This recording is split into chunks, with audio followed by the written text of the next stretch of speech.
우리가 교회에 대한 주제로 계속해서 주로 이렇게 말씀을 나누고 있는데요. 지난 한 주간도 우리가 이 시대의 교회로서 여러분 각자의 삶의 자리에서 그 교회의 모습을 잘 드러내며 살아갔는지 이 시간 한번 잠시 생각해 보았으면 좋겠습니다. 지난 주 중에는요, 제가 되게 존경하는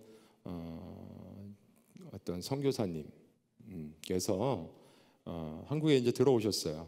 그리고 이제 앞으로는 한국에서 한동안 이제 어떤 큰 선교 단체에서 사역을 이제 시작하시게 되었는데, 지금까지 한 25년 이상 선교사로서 사역을 감당하고 들어와서 선교 보고를 하는 짧은 설교를 한번 들었습니다. 그분은 불교 독실한 불교 신자 가정에서 태어나서 자랐었고요. 20대 초반에 예수님을 만나고 그 이후로 자신의 삶을 하나님 앞에 헌신하겠노라 다짐하고 그때부터 선교지를 나가서 지금 40대 중반을 넘어서시는데요, 한 25년 이상 선교 사역을 감당하셨습니다.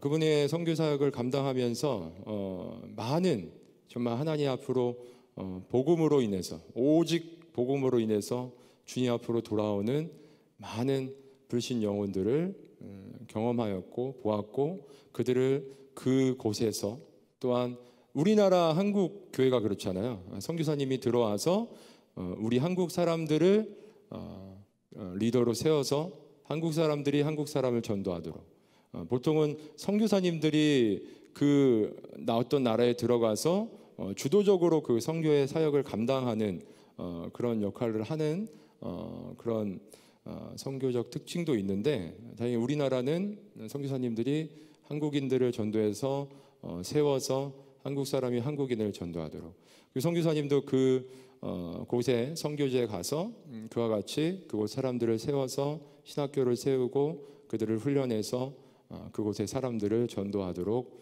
그런 역할을 감당하셨던, 근데 그분이 하셨던 설교의 말씀 중에 제 머릿속에 강하게 이렇게 좀 인상 깊게 남은 내용이 있어서 오늘 말씀을 시작하기 전에 함께 나누려고 해요.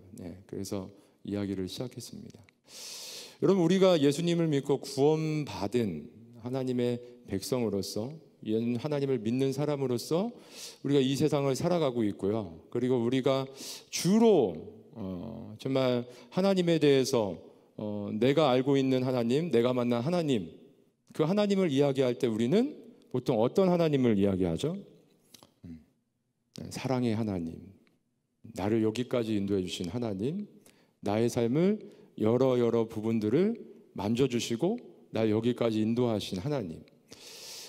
보통 설교를 할 때도 좀 그런 비중으로 많이 우리가 설교를 듣고 또 함께 이렇게 소그룹 모임을 할 때도 그런 부분을 많이 나누죠.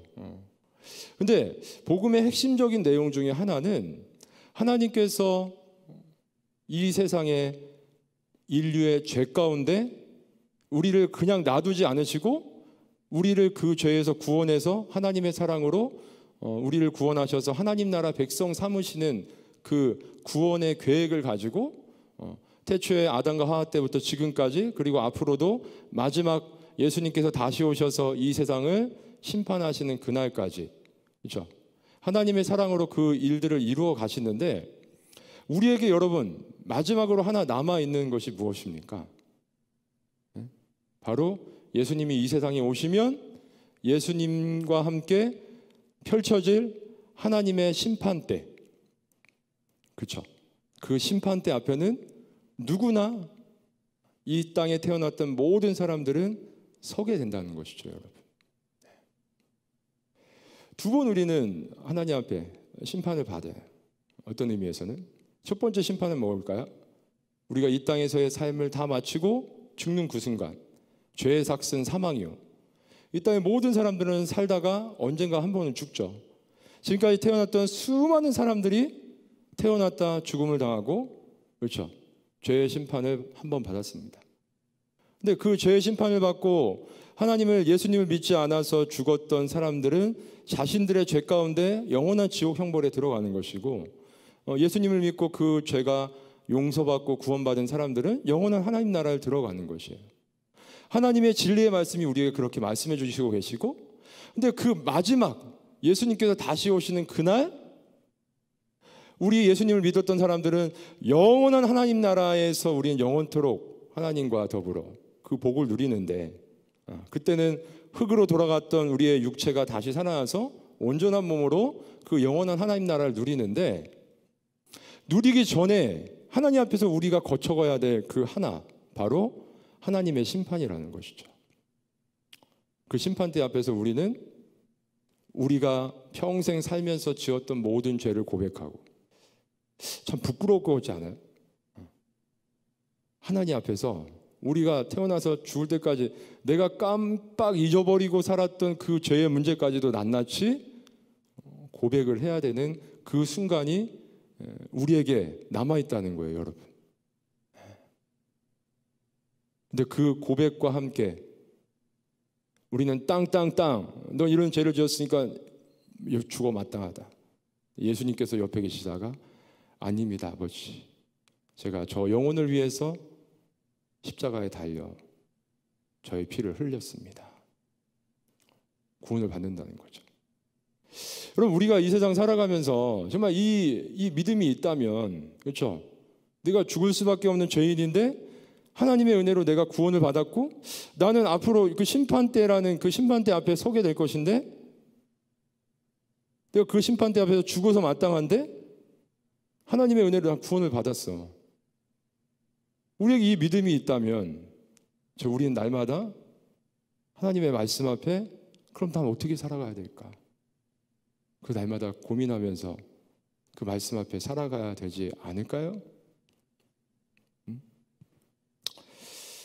이걸 생각하면서 한번 오늘 말씀을 시작해 보겠습니다. 오늘 말씀은요, 사도행전 8장 말씀이죠. 우리가 1장부터 7장까지 쭉 넘어왔고요. 7장에서는 스데반, 초대교회 당시에 처음으로 이제 교회의 조직이 커지면서 그 조직을 좀 더 효율적으로 잘 교회를 세워가기 위해서 필요한 일꾼들을 세운 거죠. 7명의 일꾼을 세워서 교회에 정말 구제하는, 어려운 사람들의 형편을 돌아보는 일을 도맡아서 할 사람들을 세웠는데, 그 중에 한 명이 우리가 잘 알고 있는 이름 스데반이라는 한 명이 직분자로 세워져서 그 일을 감당하고, 뿐만 아니라, 그러니까 여기에서 우리가 약간 오해하지 않아야 될 것은, 그 어려운 사람들의 형편을 돌아보는 구제하는 일을 맡기 위해서 그 7사람이 세워졌지만, 이 사람들은 그 일만 한 것이 아니라 언제든지 시간이 나면 내가 만난 그 좋은 하나님을, 예수님을 전하기 위해서 성령 충만한 가운데 나가서 전했다는 거예요. 그리고 그것에 대해서 반박하는 사람들에게 하나님의 말씀을 가지고, 그렇지 않다, 팔아, 너희들 잘 알고 있지 않느냐. 이 당시까지만 해도 유대인, 하나님의 말씀, 구약 성경을 잘 알고 있는 유대인이 주 대상이었습니다. 유대인들과 서로 주고받으며, 아니다, 구약의 이 말씀들을 봐라, 이 말씀들이 기록된 바로 그분이 지금 우리가 믿고 있는 이 예수님이다. 너희들도 이 예수님을 믿지 않으면, 그렇죠, 안 된다. 그 변론을 하다가 이기지 못하고 정말 스데반을 해코자 하고자 하는 그 마음을 가지고 거짓 증인들을 세우고, 이제 심판대 앞에서 심판 스데반이 하나님의 말씀을 전하다가 순교를 당하죠. 근데 드디어 이제 시작입니다. 교회의 핍박, 정말 대대적인 핍박이 시작돼요. 그래서 어떻게 돼요? 그날에 예루살렘에 있는 교회에 큰 박해가 있어 사도 외에는 다 유대와 사마리아 모든 땅으로 흩어지니라. 그리고 스데반은 장사되고, 그 스데반의 슬픈 죽은 것을 많은 사람들이 슬퍼했어요. 그리고 여기에서 중요한 3절 말씀 보면, 사울이라는 인물이 교회를 잔멸하려고 각 집에 들어가 남녀를 끌어다가 옥에 넘깁니다. 사울은 누굽니까? 구약의 하나님의 말씀을 누구보다도 철저하게 지키고 그 말씀을 철저하게 연구해서 하나님이 기뻐하시는 삶이 무엇일까, 도대체 인생의 진리가 무엇인가, 그거에 깊은 고민 가운데 살아가던 인물이 아니겠습니까? 근데 그 인물도, 그런 사람도 하나님을, 부활하신 하나님을 만나지 못하니까, 그 예수님을 만나지 못하니까 그 예수님이 누군지 알지 못하고 그 예수님을 믿는 사람들을 다 잡아다가 옥에 넘기려는 그 일에 앞장서고 있어요. 그러자 모든 사람이 흩어졌다는 거예요. 여기서 우리가 오늘 말씀에서 이제 좀 중요한 것은, 중요한 어떤 의미는, 그 7장까지는 하나님의 말씀을 잘 알고 있는 유대인들, 구약 이스라엘 백성들을 대상으로 예수님을 전하며 예수님을 믿는 사람들이 생겨났다면, 이제 8장부터는 유대인이 아닌 이방 사람들에게도 하나님의 말씀이, 복음이 전해져서 예수님을 믿고 구원받는 사람들이 생겨나기 시작했다는 거예요. 그 첫 번째가 뭐예요? 사마리아 땅에. 그렇죠? 여기 5절에서 빌립은 그 7명의 직분자들, 세워졌던 직분자들 중에도 빌립이 있죠. 그리고 예수님의 12제자 중에도 빌립이라는 인물이 있는데, 여기에서는 그 7명의 나중에 세워진 사람 중에 빌립이라는 사람입니다. 그가 이제 사마리아 성으로 내려가서 백성들에게 전하니까 어떻게 돼요? 6절 말씀, 무리가 빌립의 말도 듣고 그가 행하는 표적도 보고 한 마음으로 그가 하는 말을 따르더라. 그리고 7절에 보니까 많은 사람에게 붙었던 더러운 귀신들이 크게 소리를 지르며 나가고 또 많은 중풍병자와 못 걷는 사람이 나으니 그 성에 큰 기쁨이 있더라. 여러분, 못 걷는 사람이 걷는 거 어떻게 됐습니까? 이제 우리가 앞쪽에서, 사도행전 앞쪽에서 예루살렘 성전에 예수님의 12제자 2명이었던 베드로와 요한이 정말 기도하러 올라갈 때 날 때부터 못 걷게 됐던 사람을 낫게 해준 사건이 있었죠. 동일한 사건이 지금 이방인에게도 일어나고 있는 거예요. 그리고 동일한 사건이 사도들에게만 그 능력이 나타났던 것이 아니라 예수님을 믿는 이 빌립이라는 사람에게도 동일한 그 능력을 하나님께서 주셔서 그 능력을 행하도록 해주셨다는 거죠. 그래서 그 모든 사건들을 통해서 그 성에 큰 기쁨이 있더라라고 말씀하고 있습니다. 근데 이어지는 말씀을 보니까 그 성에는 이미 그 전에 시몬이라는 마술사가 있었어요. 이 사람 하나님 믿는 사람이 아니라 술수를 써가지고 사람들의 눈을 현혹해서 사람들에게 와, 저 사람 대단한데, 특별한 능력을 가지고 있는데, 그렇게 존경을 받던, 우러름을 받던 사람이었어요. 그리고 자신도 난 큰 자다라고 이야기하던 그 사람이 있었는데요. 이 빌립이 행하는 모습을 보면서 그 사람이 자기의 큰 자라는 것을 쏙 들어가고 빌립을 따라가 다닙니다.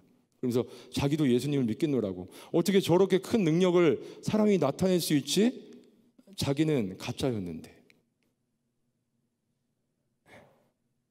근데 이 이야기를 들었던 사도들이 사마리아에서도, 이방인 중에서도 이제 예수님을 믿는 사람들이 나타나기 시작했다. 그 이야기를 듣고 그게 진짜인지 확인하기 위해서, 그리고 거기에서 우리들이 할 일이 없는지 확인하기 위해서 사도들이 내려갔는데, 진짜 예수님을 믿는 사람들이 생겨나기 시작했어요. 그리고 그들에게 무엇을 했어요? 세례를 받습니다. 세례를 베풉니다. 그랬더니 거기에서 또 나타난 능력을 보고서 시몬이 놀라가지고, 그 능력을 내가 어떻게 얻을 수 있겠습니까? 그 능력을 얻을 수 있는 방법이 있다면 내가 가지고 있는 돈을 들여서라도 그 능력을 얻고 싶습니다. 나에게 그 능력을 팔 수만 있다면 돈을 받고 파십시오. 그렇게 이야기를 합니다. 그러자 20절에 뭐라 그러죠? 베드로가 이르되 내가 하나님의 선물을 돈 주고 살 줄로 생각하였으니 내 은과 내가 함께 망할지어다. 하나님 앞에서 내 마음이 바르지 못하니 이 도에는 내가 관계없고 분깃될 것도 없느니라 라고 이야기합니다. 그렇죠? 저주를 하는 거야. 너는 지금 어떻게 하나님의 능력을, 예수 믿는 그 믿음을 돈 주고 살 걸로 생각을 하느냐. 그러면 이 악함을 회개하고 주께 기도하라. 혹 마음에 품은 것을 사하여 주시리라. 이렇게 이야기합니다. 시몬이 그것에 이제 두려워해서 나를 위하여 주께 기도하여 말한 것이 하나도 내게 임하지 않게 하소서. 라고 이야기하죠.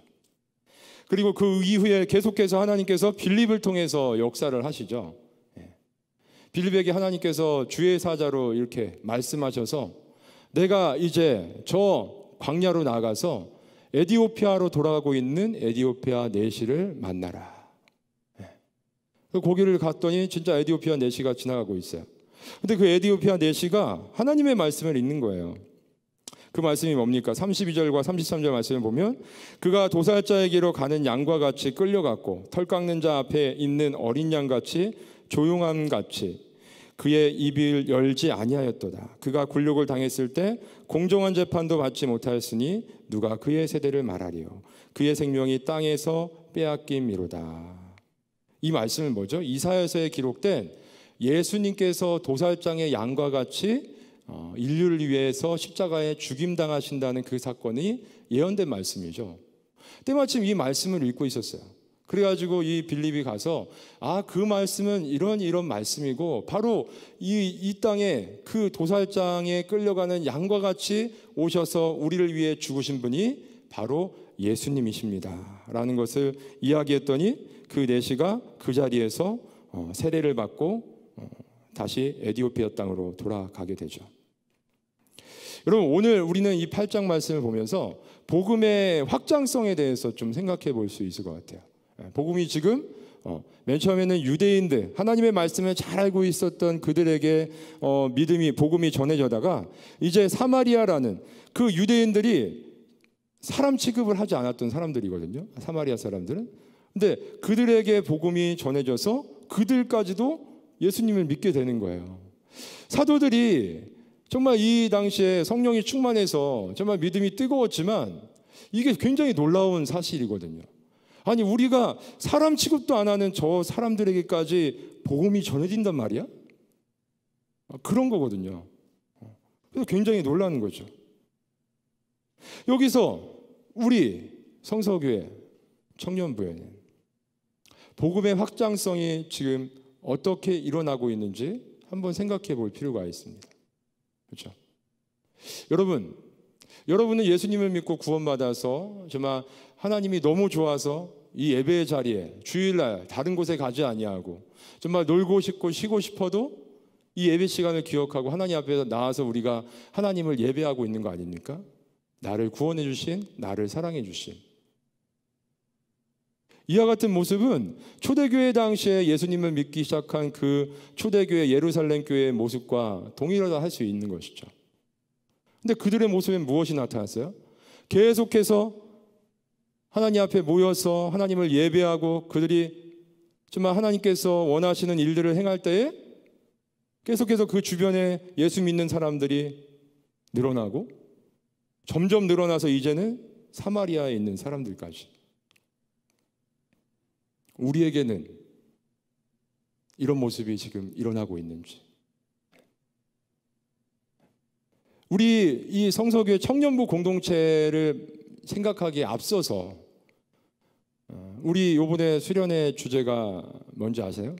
우리가 이 시대의 교회다. 교회를 생각할 때에, 교회 공동체를 생각할 때 제일 작은 어떤 교회의 뭐라 그럴까요? 개체를 생각할 때 우리 자신의 먼저 하나의 교회라고 말할 수 있거든요. 그럼 우리가 이와 같이 하나님의 은혜를 감사하며 날마다 하나님 앞에서 교회로서 우리가 모였을 때뿐만 아니라 각자 일주일의 삶 가운데 하나님이 허락하신 삶의 자리에서 살아가면서 내가 예수님을 믿는 사람으로서 교회로서 살아가고 있을 때 나는 내 주변에 얼마나 지금 내 주변에 있는 사람들에게 예수 그리스도의 향기를 드러내면서 그 복음을 확장해 가고 있는지. 여러분 지금 20대, 30대잖아요. 그렇죠?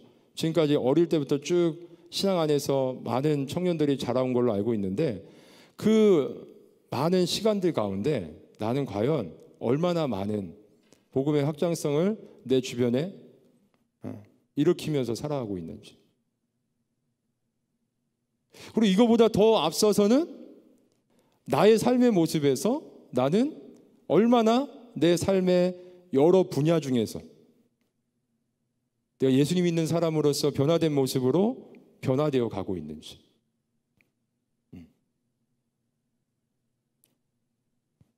나의 하는 여러 가지 일들이 있잖아요. 그렇죠? 나의 가정에서, 학교에서, 나의 직장에서, 내가 만나고 있는 사람들 가운데서 나의 모습들, 그리고 나의 여러 가지 기질과 내가 하고 있는 여러 가지 습관들, 그런 여러 가지 모습들 가운데 얼마나 내가 예수 믿는 사람으로서 조금씩 그 모습들이 변화되어 가고 있는지, 우리는 이거를 좀 생각해 볼 필요가 있다는 것이죠. 그리고 또 한 가지 오늘 말씀을 통해서 생각해 볼 수 있는 것은 그 복음의 순수성이 우리 가운데 잘 유지가 되면서 그런 복음의 확장성이 일어나고 있는지, 그거를 좀 생각해 볼 필요가 있어요. 이게 굉장히 중요하거든요. 복음이 막 확장되다 보면은 이 순수한 복음의 내용이 흐릿해지면서 변질이 될 가능성이 생기게 된다는 것, 우리는 그것을 기억해야 돼요. 우리가 사도신경으로 신앙 고백을 하고 있고, 우리가 매주 하나님의 말씀을 듣고 있고, 여러분이 모여서 수고름 모임을 통해서 하나님이 원하시는 것, 우리가 믿고 있는 그 믿음의 내용, 그것을 계속해서 우리가 그렇죠, 듣고 그 말씀 앞에 살아가려고 하고 있는데, 오늘 이 시몬과 같은 사람이 나타나서 그 복음이 순수성이 변질되도록 만들려고 하는 그런 일들이 우리한테 끊임없이 일어날 수 있다는 거예요. 그리고 어느 부분에서는 이미 여러분이 인식하지 못하는 가운데 그러한 변질들이 조금씩 일어난 부분들이 있을 수도 있다는 것이죠. 그래서 우리는 그것을 잘 점검하면서 그렇게 되지 않도록, 여러분, 여기에서 복음의 순수성이 얼마나 변질되지 않고 쭉 이어올 수 있다는 것을 알 수 있냐면은, 구약의 말씀인 이사야서의 말씀이 기록된 것이 얼마 전입니까? 그렇죠? 최소한 지금 이 말씀을 지금 나누고 있는 빌립과 에디오피아 내시가 나누고 있는 이 말씀은 최소한 700년 전 기록된 말씀이거든요.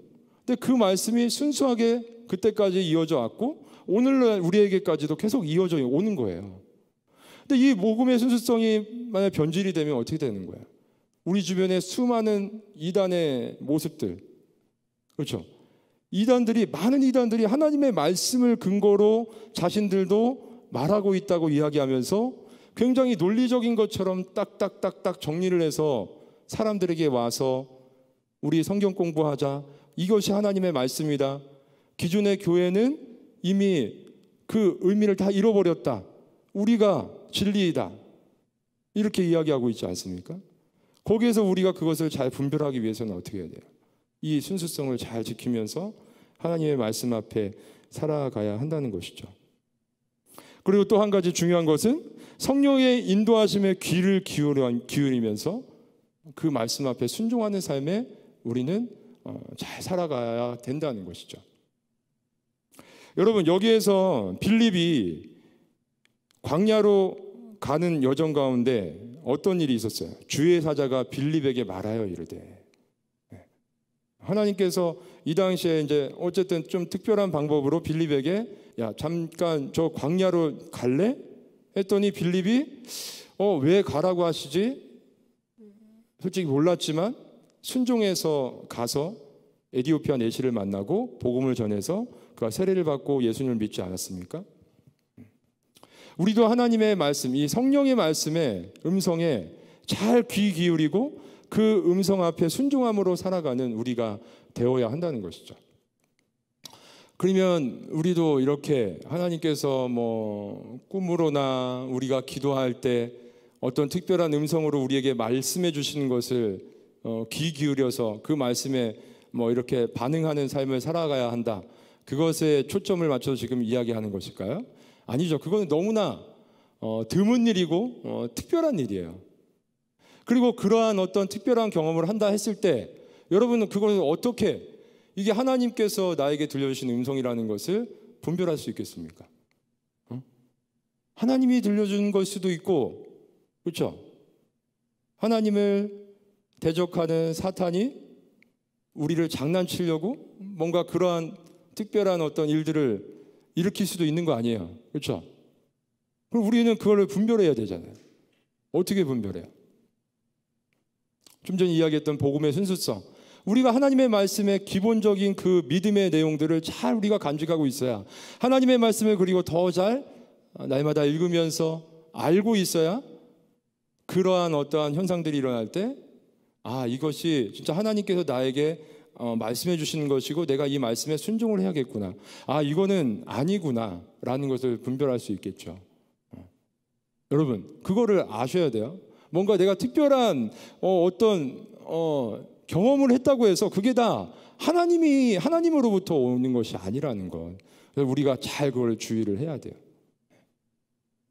그리고 우리가 그러면 여러분, 하나님의 성령의 그 인도하심 앞에서 우리가 바르게 반응하며 살아간다는 것을 우리는 어떻게 알 수 있을까요?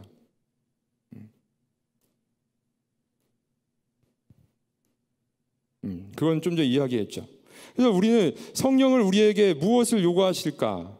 그거를 우리는 날마다의 현실 속에서도 잘 분별을 해야 되는데요. 그거는 우리의 삶에서 여러 가지 나타나는 문제들 앞에서 충분히 우리가 반응하고 그것을 결정하고 살아갈 수 있어야 되는 것이죠. 네. 우리는 일상적으로 살아가면서 성령이 우리에게 말씀하시는 것은 우리가 신앙적인 어떠한 일에 있어서만 하나님께서 우리에게 어떤 것들을 이야기하시고, 내가 그런 좀 특별히 신앙적으로 내가 어떤 일을 할 때에만 하나님의 말씀에 귀를 기울여서 하나님께서 원하시는 것을 선택하고 내가 그것을 해야지 라고 생각하는 경우가 많아요. 그런데 우리는 그것이 아니라 우리의 삶의 모든 선택의 순간과 어떤 문제들이 일어났을 때 그 모든 문제들 안에서 우리가 선택하고 결정해서 행하고 나갈 때에 성령께서 우리에게 인도하시는 길이 다 그 길마다, 문제마다 있다는 것이죠. 그래서 우리는 거기에 잘 반응하고 하나님께서 우리에게 원하시는, 성령이 우리에게 이끄시면서 인도하시는 길은 무엇인지를 잘 알고 그것을 선택해서 나아가야 한다는 것이죠.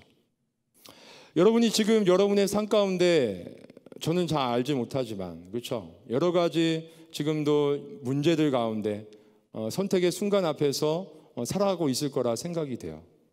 거기에는 하나님께서 성령의 인도하신 가운데 우리에게 선택하길 원하시는 그 길이 분명히 있다는 거예요. 그것을 우리는 알고 그걸 선택하고 살아가야겠죠.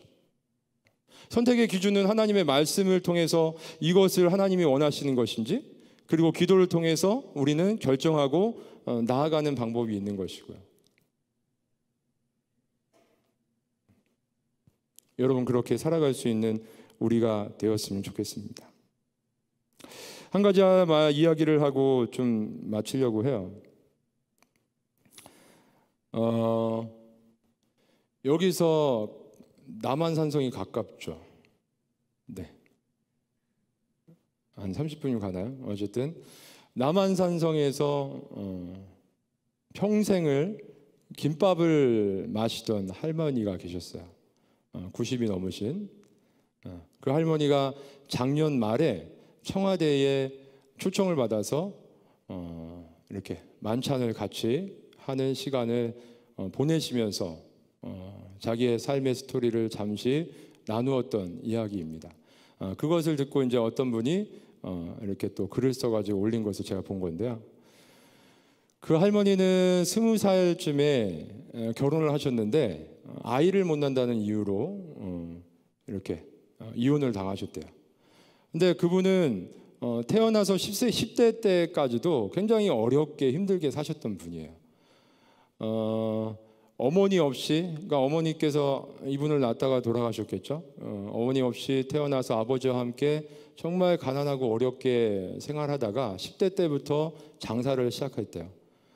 그래서 김밥 장사를 맨 처음에는 서울역 근처에서, 그 당시에는 일제시대, 일본 순사들의 눈을 피해서 그것을 팔아서 처음으로 돈을 벌어서 자신이 먹고 싶은 맛있는 음식을 사 먹고 너무 행복했대요. 그래가지고 그 이후로 계속 김밥 장사를 하면서 돈을 벌고, 돈을 벌 때마다 어려운 사람들, 그런 돈이 필요한 사람들, 그 돈을 있으면 행복할 것 같은 사람들에게 나누어 주며 사셨던 분이에요.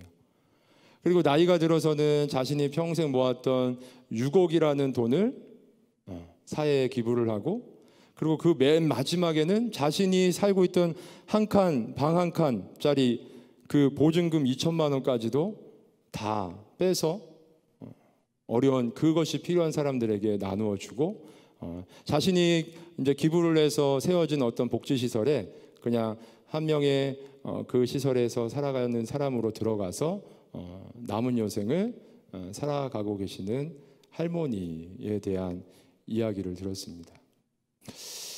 여러분, 우리의 삶은 어때야 될까요? 하나님의 말씀 앞에서 우리가 이 시대의 교회로서 하나님께서 우리를 부르셔서 이 땅 가운데 살아가게 하고 계시는데, 이분이 저는 뭐 신앙이 있는 분인지 없는 분인지까지는 잘 안 알아봤어요. 근데 중요한 것은 뭐예요? 하나님께서 우리를 너무나 사랑하셔서 죄 가운데서 불러주시고, 마지막 우리가 그 심판대 앞에 서야 되는데, 그 심판대 앞에 서기 전까지 우리가 이 땅에서의 삶을 살아가는 가운데 하나님께서 우리를 사랑해서 하나님의 말씀 앞에 순종함으로 살아가면서 이 땅 가운데서 우리 이웃에 어렵고 힘들게 살아가는 그 하나님의 사랑을 정말 누리지 못하고 살아가는 사람들에게 너가 가서, 여기 있는 우리가 가서 함께 나누며 살아가고 말씀하고 계시는데, 우리는 과연 지금 무엇을 위해서 살아가고 있고, 나는 왜 하나님을 믿고 있는지, 그런 것들을 좀 깊이 고민하고 생각했으면 좋겠어요. 그리고 하루라도 좀 더 일찍부터 하나님께서 진정 여러분 한 사람 한 사람에게 원하시는 삶의 모습이 무엇일지를 좀 더 깊이 고민하고, 진짜 하나님이 좀 더 원하시는 삶의 자리에서 살아갈 수 있는 우리 모든 청년부 청년들이 되었으면 좋겠습니다.